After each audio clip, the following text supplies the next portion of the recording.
If in chapter 4 the opening was to walk worthy, that worthiness was according to that which I was bought for as a slave, and in fact I was supposed to see the imagery of a great Vires Triumphalis, a great triumphal parade, and I was supposed to understand that I was one into one body, brought into one body by a great victory of Jesus Christ.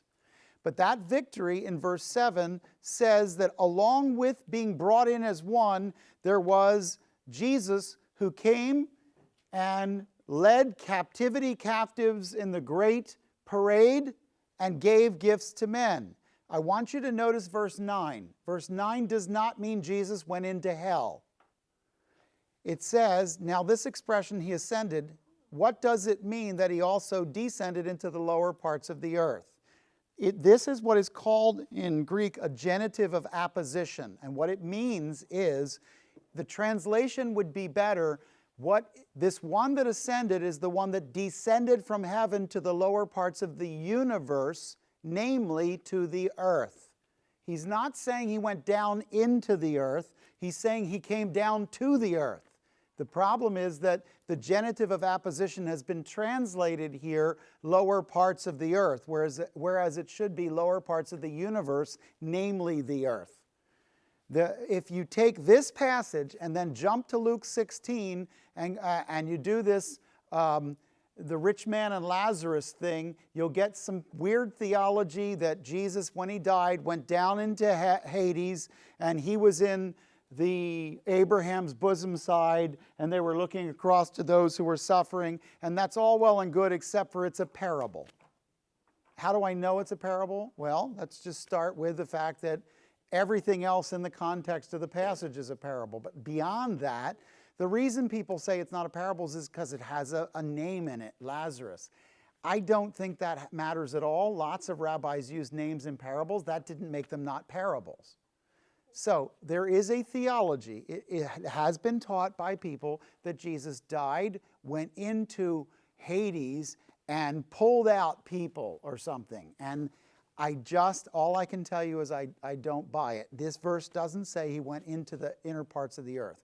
By the way, if I were critical of the scriptures, I would have to say that the spiritual place of hell then would somehow be seen by these people as inside the earth, okay? I think it's metaphoric, and I think it's a genitive of apposition. Nevertheless, look what he did. He gave sparsiones, and those were people, including he gave spoils of war, apostles, prophets, evangelists, and teaching shepherds. What is the purpose of them? They are a purpose to equip the saints for the work of service. It is the job of a pastor or teaching shepherd to equip the saints to do the work of the ministry, not do it for them. He's not the hired Christian, okay? He is the one who trains people to do. And the purpose of all of the gifts is always in verse 13 to bring everybody to maturity. But in maturity, we wouldn't be tossed about all over by trickery and by waves of doctrine. Immature people are blown around whenever a new idea comes into the room. Mature people who have been trained and taught are able and equipped to stand up to new ideas and not be blown off course. We are to be willing to speak the truth, but we are always to speak it in love, and its purpose is that we would all grow up into the headship of Jesus Christ and the body from which we function, and that body is supposed to build itself up in love. That's what it's supposed to do. Now, there's a second walk of our 5. The second one is in verse 17. So this I say, did I do the underlining for all of chapter 4? No. Did I do it for any? You stopped at verse 8. Okay, so let me go back to verse 1. I'm going to quickly walk through it, okay? Chapter 4, verse 1. Therefore I implore you to walk worthy of call. Verse 3, diligent to preserve unity. Verse 4, there is one body, Spirit, hope, Lord, faith, baptism, God. Verse 7, to each grace was given. Verse 8, gifts. Verse 11, he gave some apostles, prophets, evangelists, and pastors and teachers. Make a note next to verse 11 that pastors and teachers is actually the word teaching shepherds. It's one person, not two. Verse 14, underline, as a result, we are no longer children. 15, but speaking truth in love, we grow up. 17, so I say, walk no longer as Gentiles. 19, given to sensuality. 20, you did not learn Christ in this way. 22, lay aside the old self.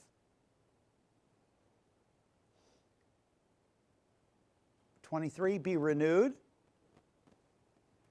24, put on the new self. 25, therefore, laying aside falsehood, speak truth.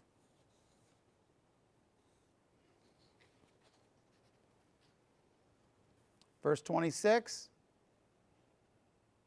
no anger. I'm using the no out of the not. No anger. Or you can do not let anger, if that doesn't bother you even more. 28, steal no longer, but labor. 29, let no unwholesome word proceed, but for edification. 30, do not grieve Spirit. Now, this is another one of these tricky little things. In verse 31, I want you to underline put away. Then go back and underline the following words in verse 31. Bitterness, wrath, anger, clamor, slander, malice. Bitterness, wrath, anger, clamor, slander, malice. And then draw a line between all of them and the word put away. So put away bitterness, put away wrath, put away anger, put away clamor, put away slander, put away malice. Put them all away. Or pick up your toys, please. Verse 32. Be kind to one another. All right, now we have another walk. It begins in verse 17. And this one next to verse 17, I would put walk distinctly. Walk distinctly. In other words, don't walk like the Gentiles. Walk distinctly or with distinction. In this case, the image that he uses, in my view, is a very simple one. I want you to imagine that your bath is taken in public. That is, you go to a Roman bath. Roman baths are normally sponsored by people who are up-and-coming politicians who would like you to vote for them. So they say, today's bath is sponsored by Joe the Butcher. Joe the Butcher, where you can get great butchered products, and he's sponsoring today's bath. Stop by Joe the Butcher later today and get your free hamburger or lamb burger or whatever. Okay, and so you'd have a guy out there announcing who's doing today's bath and who's paying for it, and he's the guy who's paying for the city bath complex. And this is very typical. Now, in verse 17, if the image is bath, he says, I want you to be distinct from the way Gentiles are. You need to remember that lawyers didn't have offices. They did their legal work at the baths. For most professors, they would have hung out at the baths, and there would be lectures given at the baths, and there was wrestling at the baths, and there was massage and tanning at the baths. And this was the place where the whole city met. And during the cold time of year, this was a place you could get warm and be comfortable. I want you to think of them as spas, not as baths. But not as just regular spas, resort spas for the common man. Now, the problem is the statuary and pictures that we have in the Roman baths have places like Herculaneum or places like Pompeii, where the Mount Vesuvius buried them in time. The statues are all very sensual and even sexual in nature. So everybody's hanging out at the baths, but all the imagery around you is very sexual in nature. So he says, I want you to walk differently than other people, not with the dark world sensuality and the impurity and the greediness, because there's also a lot of dealing and wheeling going on there. He says, don't do that. You didn't learn Christ that way. Remember, one of the major areas of lecture halls in the city are at the bath complex. It's about learning, not just about bathing. So he says, it's time for you to change your clothes. Take off the old self, verse 22, and all of the lust that goes with it, and put on something new. When you went into the bath, normally you could have with you a slave who could take your toga and take it down to the cleaners. They would take your toga, dump it into the vat of urine, and the slave would stomp on it and walk around with it, and the urine would actually take away all the grease spots and impurities because it's an ammonia, and then they could move it to water and stomp it out, and then they would take it over to a little dome made out of sticks, and they would burn sulfur and set your toga over it, and as the stinky smell of the sulfur went up and permeated your garment, it would actually take all the impurities and turn them white, and your toga would come back white as the day you bought it. So it was basically a wet and then dry clean, and then if you're really wealthy, they may actually roll lavender in it as it dries, so you'll get a sort of a smoky lavender smell. And when you get it back, you come out and you are putting on your new robe. It's the same robe you took off, but now it's clean. And he says, put on the new self in the likeness of God, which has been created in righteousness and holiness and in truth. And so you see that you get back this clean white garment, and he sort of uses the imagery of a clean white garment, something holy. And it says, therefore, lay aside falsehood, speak truth. Don't let anger be a part of your life, because you give the devil an opportunity in anger. Can I just say that in verse 26, be angry and yet do not sin, I do not think is the right translation of the verse. I think it's an interrogative. I think it's a question. I think what he says is, you think you're angry and yet do not sin, do not let the sun go down on your wrath. Again, I'm not selling it, but in my view, anger is not a Christian function. I know all kinds of people go, well, what about righteous indignation? And I'm only going to tell you, I have never been able to separate my ego from my anger, ever. So when I see something that's being done wrong, I should be broken over it, but not necessarily angry over it. Anger is usually something that fires the ego. That's my view. Not everybody agrees, and that's okay. But not only do I put away anger, I also put away stealing, and I clean up my speech. You know why? Where do you suppose vulgarity was most often heard in a city? At the baths. So I don't want unwholesome words, but rather words that build up. I don't want to grieve the Spirit of God, so I'm going to put out of my life bitterness, wrath, anger, clamor, slander, and malice, and I'm going to, in reply, I'm going to be kind to other believers and be kind to other people. I'm going to do that to be different and distinct from the world around me. So that means my Facebook posts can't be angry. My Facebook posts can't be bitter. They can't be slanderous. They need to be kind no matter what people are to me. Am I tempted to smack them down? Yea, verily. Am I supposed to? Not at all. Okay, so I'm to walk worthy, but I'm also to walk distinctly, right? Go to the third walk. It's in chapter 5. Therefore, let me do the underlining, and we'll come back and we'll look at it.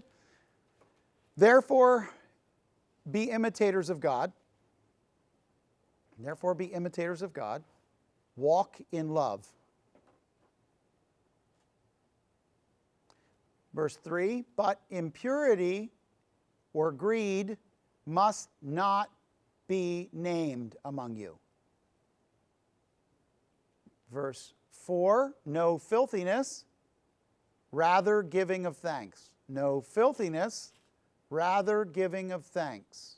Verse 5, no immoral person has an inheritance in the kingdom. 7, therefore do not be partakers with them. Now stop right there, because then we go to another walk. This walk is walk in what? In love. Now, when you're talking about walking in love, I want you to see that the place in which most love and loving things were talked about was the Roman theater. I want to put you for a moment in the Roman theater. And notice, where do I get that? From verse 1. Be imitators. The word imitators is the word mimetai. It's the word from which we get mime and mimic. Okay? This is a theater term. Be imitators of God as beloved children and walk in love. So he says, mimic God and walk in love. In other words, don't mimic the characters of your day who are actors and celebrities. That's not who you mimic. You mimic godliness. You don't follow after the mime of the theater. You follow after miming God. Now, do you remember that there were comedies, tragedies, mimes, and pantomimes? You remember these? Comedies are generally when there's a reversal of fortune. It's a surprise ending.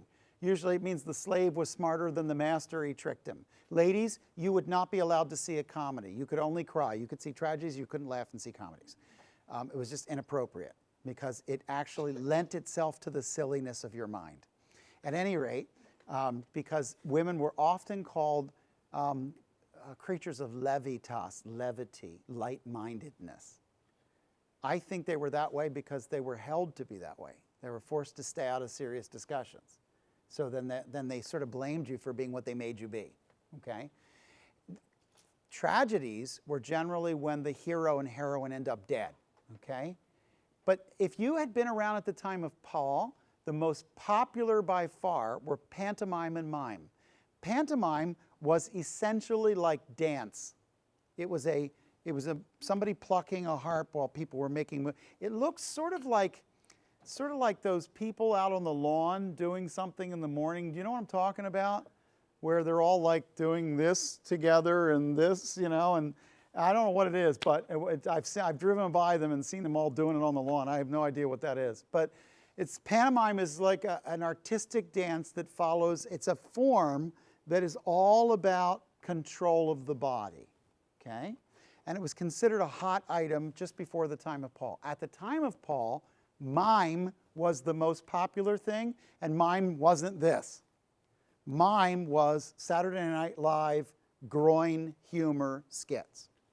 It was hilarity from the perspective of sexuality. And almost all of it was degraded. And it packed the house during the time of Paul. That's what brought everybody in. Romans were becoming coarse in their speech, coarse in their references. This is what got everybody on their feet. Yeah! You know, Saturday Night Live, a real kind of coarse, edgy kind of thing. It's interesting because when you watch entertainment, what you're seeing is as cable has given way to a whole series of new things, what they're doing is essentially going back to the first century. They're doing this big circle right back to where we were. Now, what's interesting is he says, I want you to mime, not celebrities. Would you be open to the idea that you shouldn't have impurity, you shouldn't have filthiness even named among you? It should not be a part of you. Don't you know immoral and impure people are not part of the kingdom of God? Do not be partakers with them. Walk away. And in fact, you have to understand that the wrath of God is going to come on the sons of disobedience in verse 6. That's what's going to happen. So you need to step away from taking your cues from the theater. In other words, celebrities aren't what you mimic. God is who you mimic. Not impurity, but purity. Who'd have thought that God would have said, hey, mimic me instead of celebrities? All right, then we get down to the next walk. And do you see in verse 8, let's do some underlining, because that'll keep Zoe awake.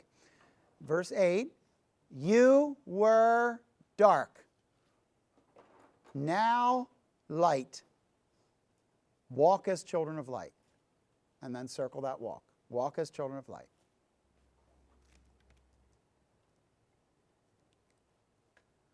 Ten, learn what is pleasing to the Lord.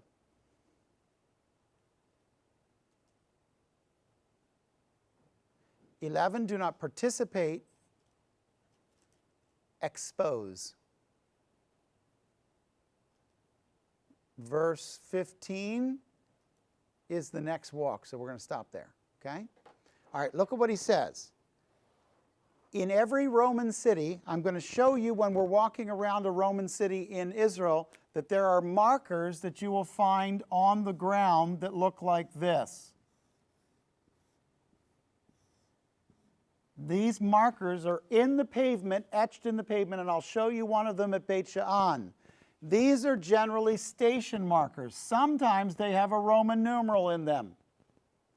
What they are is, at night, there's a group of people called vigiles in Latin. They're spelled vigiles, but it's said vigiles. And the vigiles are, in fact, today, the Italian word for firemen comes from this. But in the ancient world, they were night watchmen, torch bearers. And they would walk around the city, and they would come to a station and stand on top of it and say, "Third watch of the night, all clear," and they would walk on. And that allowed the clock to be kind of verbalized, and their light was what guided respectful citizens through the city after dark. Remember that you don't want to be in a city after dark before there's a CSI. Anybody can kill you and nobody can check fingerprints. So it's a dangerous thing to be out at night. However, because the Roman streets were so filled with people during the daytime, in Rome in particular, the city council actually said you have to bring in all your storage for all your shops at night after midnight. So that means all the cargo is coming in during the nighttime because the streets are jammed. Now, think about it. You have no refrigeration, which means everything you need every day has to be purchased every day. You're going to have to go out and get bread again tomorrow, and the next day, and the next day. So somebody's got to bring in all that flour so the baker can bake.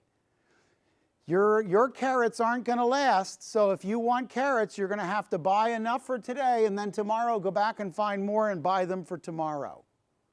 You can't keep things, especially if you're up 5 floors up on a rickety staircase going up to your one little room. You don't have any place to put it. And if you did get a bunch of food and put it up there and find a way to somehow keep it cool, someone will steal it. You don't have a way to secure anything. So you get used to buying everything every day. As a result, the streets are filled with people who come from the loading docks, a seedy sort of life. Those people who are leaving the brothels late at night, those who are coming out of the popine or the bars late at night, and the people that are out on the street are a seedy kind of person. If you happen to be an honest person and you want to get from point A to point B, wait until the watchman of the night comes, the vigiles, and follow his torch. Now, with that image in mind, take a look at what he says. He says, I want you to stop being people of darkness, verse 8. Walk as children of light, those who walk under the torch. And what does that mean? Learn what pleases the Lord. Don't hang back in the shadows. Get out in the light and do not be involved in the deeds of darkness, but rather expose them. It is the job of believers to make clear in a society what is going to harm the society morally. We are to expose evil deeds. That is one of our jobs. And people keep losing track of that as if we're being negative. What we're doing is what the Scripture says. If I stand up on a Sunday morning and say, if we do this morally in this country, it will wound us, I am falling into the function of these verses. And here's the thing. As I'm walking through the streets, I need to understand it's nighttime. But if I will walk in Christ, I can walk through the darkness of the night awake. I'm not to to be settled into sleeping and slumbering. See, that's what verse 14 says. I'm not to slumber like the people in the world in the moral malaise. I'm to wake up. Does that make sense? If that makes sense, wake up. Okay, now you're awake. Good. Let's do the next one, okay? Beginning in verse 15. Therefore, walk as wise. Therefore, walk as wise. 16, making the most of your time. 17, understand the will of the Lord. 18, do not get drunk, but be filled. 21, be subject to one another. Okay, in the last one, he says, I want you to look at another image. Can anybody guess what the last image is? What would be the place people get drunk? A bar.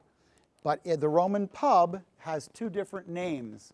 Some pubs are called papine, and some are called taverne. And it has to do with what is served. So you come together and people eat. You have to remember that most people don't cook in their house. Since their house is only one room, that's where they sleep. That's where they change. That's where their entire family sleeps, on the floor in one room. So where do you eat? The popino or the taverne. It's very European to not eat at home. Okay, that's ancient Roman. By the way, Americans have a new adaptation where we build big kitchens and then go out to restaurants. So we have the ability to cook, but not really do it. Okay? Now, some of you are like my wife, good meals should be at home. That's fine, but all I'm saying is we are fast approaching. You guys don't know this. There's only a few of us in this room that know this. Americans didn't used to go out every night. They really didn't. That's something that's happening. And now I think part of it too is that I live in Sebring and most people are used to cooking for a family, then they get to a certain size and the family's all gone, so they figure, for me to get variety, I'm going to have to go out. Bottom line, the Roman ate out. They ate at the popine, they ate at the taverne. Inside those places, one of the things that happened, a popina, and the plural is popine, were wine bars where there was olives, bread, soup, stews, a very limited menu. And this was a common place for the plebs or plebeians, the normal, everyday Joe Roman. What people did was they ate their dinner, and then dinner was, coming up on the evening. Then they basically hung out there because there was warmth and the whole neighborhood was there. If you go with me to Italy at some point, what you'll see is that the Italians hang out in a piazza for 4 hours at night. Go to Athens, I'll take you to Plaka. The Greeks hang out for 4 hours. People don't go home and watch TV, they stay there. People watch each other's kids play in the square at 11 o'clock at night, and you're thinking, why aren't they home? Because there's nothing home to do. Everybody stays in the square. And so there's a communal life that exists in those societies that Americans get into their little compartmentalized living room on wheels with its own sound system, drive down the road and stay away from each other. Europeans typically have to sit on a metro and look at each other when they go from place to place, and it's communal living. We have houses, most of them have flats or apartments. So the European style actually comes from an ancient Roman style. And what I'm trying to get you to see is that what would happen is people would get together, they would sing songs. I got to tell you, if you ever go anywhere in the world and see a group of Irish people, they will sit at a bar at night and sing for 4 hours, and everybody knows the words. I don't know if they sing the same songs every night. I don't know. Here's what I know. There's a communal spirit about the way they do. What the Italians do with food, the Irish do with words. And it's a word fest. People will recite poetry and everyone will laugh. And this goes on, they don't even have to know each other. You go to a pub and all of a sudden everybody's just kind of Yeah, somebody starts a song, picks up their violin and starts fiddling, and everybody's, no, whatever you were talking about, stop. It's a song. You can talk later. And this is how they live, okay? Look, there's lots of ways to do life besides the way we do it. Instead of running home and watching on TV, which is a very kind of passive entertainment. Here's what I want you to see. If you're there all night, people are at a wine bar. Now, wine was cheap. The two things in Roman world that were cheap were prostitutes and wine. Okay, bread sometimes was expensive, but wine was always cheap. It's still surprising to people that they go to Italy and often the Coke is twice the price of the wine. Okay, it's just the difference in life. Here's what I want you to understand. People are sitting there for hours. The wine is cheap. What do you think's going to happen? The songs that are so distinct and clear at the beginning of the evening are a little bit more like slurred by the end of the evening. And so what he says is stop wasting your time. I want you to be wise, not foolish, to be using your time well, not filling it with spirits. Now listen. I don't want to hear the song of spirits. I want to hear the song of the Spirit. And he uses a little bit of a pun.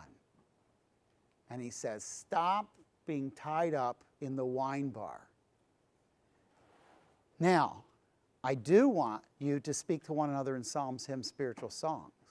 I want you to make melody in your hearts as opposed to making melody in the pub. He's using a very common image. Every Roman would get this. This is not hard stuff. He says, it's time for you to go home and use your time well. 5 hours a night in a wine bar is too much. By the way, European Christians to this day are challenged by words like this because that's how they spend their evenings. So, notice that the end, verse 21, is what do I spend my time doing? Well, I spend my time in relationships. So notice how he pictures the relationships, and he starts off by saying the relationships you'll be involved in are, wives, be subject to your husbands. And they tell you why. The husband is the head of the wife, as Christ also is the head of the church, he himself being the Savior of the body. But as the church is subject to Christ, so also the wives ought to be to their husbands in everything. Then he goes, husbands, love your wives, just as Christ also loved the church and gave himself for her. And then he gave himself for her that he might sanctify her with the cleansing by the washing of the water with the word, that he might present to himself the church in all her glory, having no spot or wrinkle or any such thing, but that she would be holy and blameless. Husbands ought also to love their own wives as their own bodies. He who loves his own wife loves himself. No one ever hated his own flesh, but nourishes it and cherishes it, just as Christ also does his church, because we are members of his body. For this reason, a man will leave his father and mother and be joined to his wife, and the two shall become one flesh. The mystery is great, but I am speaking with reference to Christ and the church. He said, I'm talking about a marriage, but I'm talking about a marriage in terms of what Jesus is to the church, not primarily what people are to one another. So he's not primarily aiming at how to get along with husbands and wives. He's primarily saying, be subject to one another in love, just as the mysterious image of Jesus and his church is. And then chapter 6, verse 1, children, obey parents. Verse 4, fathers, do not provoke your children. Verse 5, slaves, be obedient to masters. Verse 9, masters, give up threatening. Okay? So if you want to do your underlining, here's what you do. I left off in 5 what? 21? All right, 22, wives, be subject to husbands. 25, husbands, love your wives. 30, we are members of his body. 32, I am speaking with reference to Christ and the church. 6:1, children, obey your parents. Verse 4, fathers, do not provoke your children. Verse 5, slaves, be obedient to your masters. Verse 9, masters, give up threatening. Now notice each one of those relationships, we could explore them, but I suspect you understand very well what all of them mean already. I want you to be careful to recognize, gentlemen, recognize that when you choose to have a wife, you are to treat her as you would your own body, that you are to care for her, and that you are to, in every possible way, love her as Jesus has loved his church. Ladies, when you choose a husband, please understand he is your head, so do not choose someone to lead you that you do not think is capable of it. But also make note that children, that is the children as in not people who are just people of parents, but young children are to obey, and adults are to honor. Fathers, it's possible that you'll have children that you will make things so hard that you will break their spirit. That's sin. Don't do it. Slaves, do what your masters say. And don't do it just where they can see you. Do it where Jesus is watching because he can see everything. And know that Jesus will reward you even if your master doesn't. Verse 9, masters, stop running around threatening people. Don't favor one over the other. Don't do that. Be fair, be firm, but don't be unkind. All right, now what we've seen is you were called with the process of moving from being a pagan to a Christian. Then there's a process of walking as a Christian. There are 5 walks with 6 images that we've looked at because the first walk actually has 2 images that go with it. Okay? And in that imagery, we saw imagery of how a pagan soldier becomes a Roman soldier, or a pagan or a barbarian becomes a Roman. We also saw how a Christian is to walk in 5 distinct ways. And the last part of it is the armor. This is the part you probably know about of the whole book of Ephesians. Okay? So let's go and take a look. First, do our underlining from 6:10 through 20. And here's the conflict of a believer. Verse 10, be strong. Verse 11, put on the full armor. Verse 13, take up the full armor. To resist, to stand firm. Verse 14, gird loins with truth.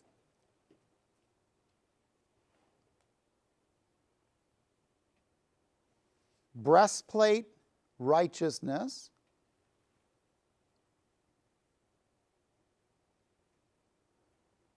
Feet with gospel.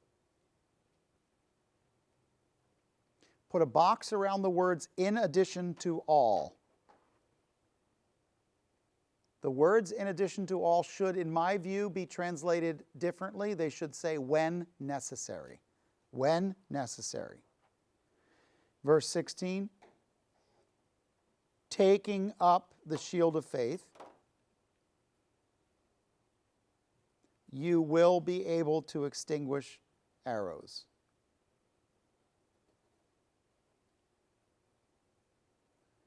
(17) Take the helmet of salvation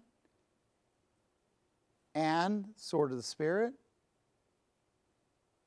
the Word of God. Now that's the end of what I have. Let me break down for you very quickly what these words are. First, remember that in verse 11, how do I be strengthened in God's power? Verse 10, be strong. How do I do that? Well, in verse 11, by using the resources God gave me. In verse 12, by identifying the real enemy. If I don't understand who my enemy is, I'm going to take shots at the wrong thing. I constantly hear people talking about, oh, I gave in to temptation. Satan was really at work. Satan wasn't the one at work. Your flesh was. You got to identify the right enemy or you're going to shoot in the wrong direction, okay? Never shoot until you know which way the enemy is.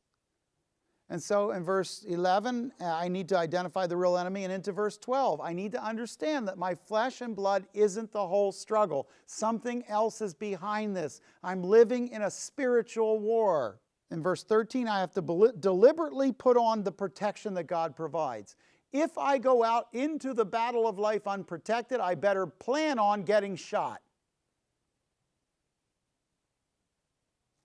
And what I think is interesting is in 2 Corinthians 2:11, Paul said that we're not ignorant of Satan's devices.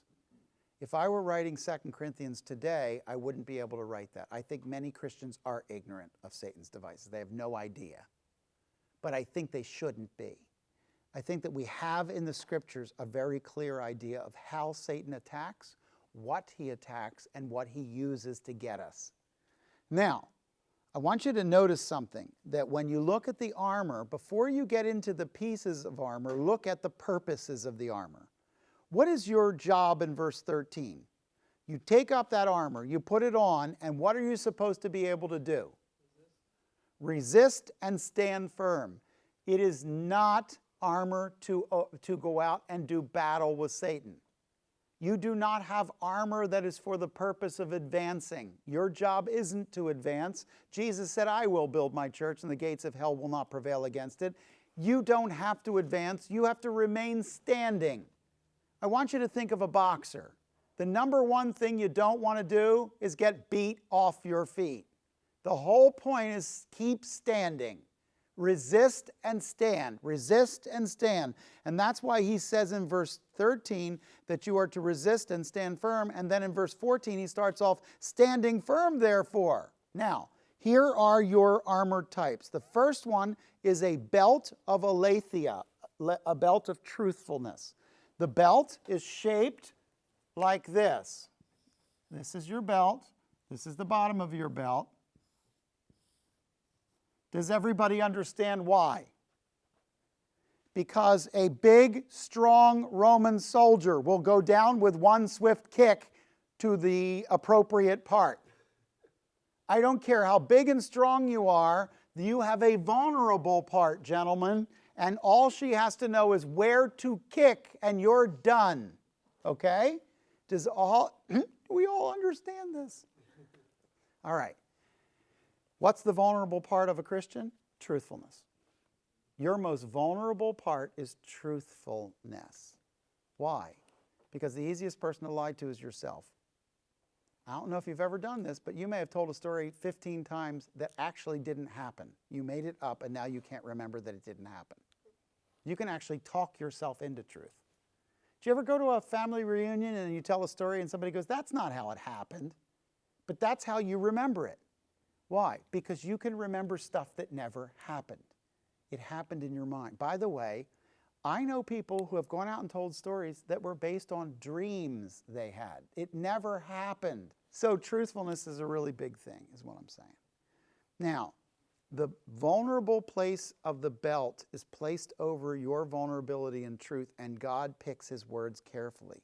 So the very first thing before you get out of bed in the morning, Lord, I want to speak truth. I want to think in truth. I want to know where truth isn't. By the way, this is not the theoretical, theological truth. This is the practice of truthfulness. I want to be a person of truth. Why? Because the father of lies is going to go after your truthfulness. He's going to. And by the way, he's going to do it to all of us. All of us lie to some extent somewhere. And we have to go after and chip away at this. The second piece of armor is what? The breastplate. Now the breastplate is a breastplate of holy choices. It says the breastplate of righteousness, but it's not positional righteousness, it's right choices, practical righteousness. Please make sure you know that. You don't make yourself righteous. You put over your heart right choices. What do I mean? I mean, if you choose to get in the car with that person, whatever happens is because of that choice. Right choices save you from bad consequences. Right choices guard your heart. So when I make the choice not to go to that movie because of what's in it, it guards my heart. So he says, put on, in addition to truthfulness, protection, put on right choices that will cover and guard your heart, because that's what a breastplate or a cuirass does.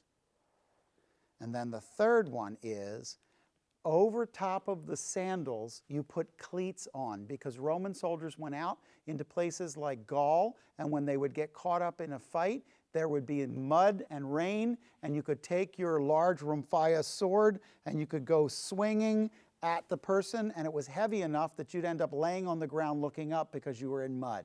So they put cleats that they literally tied around their sandals to help them to stand. What are those cleats? Those cleats are your preparation of the gospel of peace. What does that mean? That means your identity in the gospel that has given you peace with God. What keeps you standing in the slippery slope is not who your mom says you are, or who the boss that fired you said you were, or through your own next door neighbor and what they said about you, but what your identity in Jesus, rooted in the gospel of peace with God. I am that person. I am someone for whom Jesus died, and I am at peace with God, and I will make my decisions on the basis of who I am. So I now have truthfulness covered, right choices covered, and identity covered. Now, sometimes I'm going to get under attack. And when that attack comes, there will be immobilizing darts of the enemy sent. Flaming, vicious, hurtful, unfair darts. So what do? I go to verse 16. When necessary, I grab the shield of faith. Now, the blocking shield is a thoron. A thoron is about that tall and about that wide, and you see them in every Roman movie, but you never see one. What you do is you lock arms through the person next to you, and each of you holds a shield. Have you seen a movie like a gladiator movie where there's shield, shield, shield, shield, shield, shield, shield? It's like a wall of shields. That's what he's talking about, a thoron. And so what he says is, when the darts are being hurled, don't stand there. Grab friends with shields. Friends with shields are other people who actually know that there's spiritual warfare and know how to help protect you. So you find friends that are going to have blocking shields, and you get down behind them and you allow friends to come around you because you're under attack. You need people who are mature to be near you when an attack comes. And at that point, you grab onto their arms, you get together and get underneath of it. Now, Roman soldiers didn't just sit there and get attacked. They also fought back. But you didn't go running out in front of the shields. The shields advanced like a wall.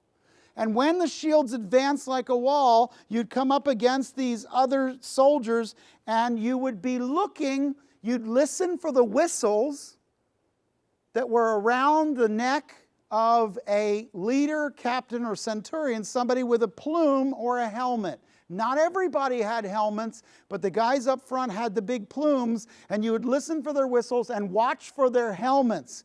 And where they broke through the line to move forward, you would come behind them and you'd break through. You would follow leaders. When under attack, you would look at the helmet of salvation, and that's the protection of a transformed mind. And you would follow after those who will help you and lead you in the protection of a transformed mind. And you'll look at the world differently because of a biblical worldview and because of your hunger and desire to follow after Jesus Christ. And you will go running after the goal because of what he has given you. And if the line breaks, and if the soldiers are coming down on top of you, you do not take out a large sword. You don't take out a broad Rhomphaia. It's this long. You're going to kill 3 of your buddies every time you try and kill one of them. So he's not talking about a sword of the Spirit. What he's talking about is machaira. A machaira is a dagger, and it's strapped to the inside of your leg. That sword's only this big. But you take out the dagger of a word God has given you, not logos, but rhema, a specific word God has given you, some passage you memorize, some lesson you learn. And when the enemy breaks in and he's down on top of you, take that dagger and you stick it to him, because that's all you have. The line is broken. But you've got what God told you. And he said, I'm going to use that rhema of God, that specific word of God given to me, and I'm going to lunge at the enemy, and I'm going to take him out. And he said, that's what I want you to be able to do. And the whole time you're doing it, pray like mad. Petitioning all the time with the Spirit. Be on the alert all the time. Persevering all the time, making petition for the saints all the time, praying even on my behalf that utterance may be given to me in the opening of my mouth, because I'm an ambassador in chains. And so Paul ends, having gone from the call to the conduct and the walks to the conflict. And he says, expect conflict and put your armor on. If you get hit, it's probably because you didn't decide to armor up.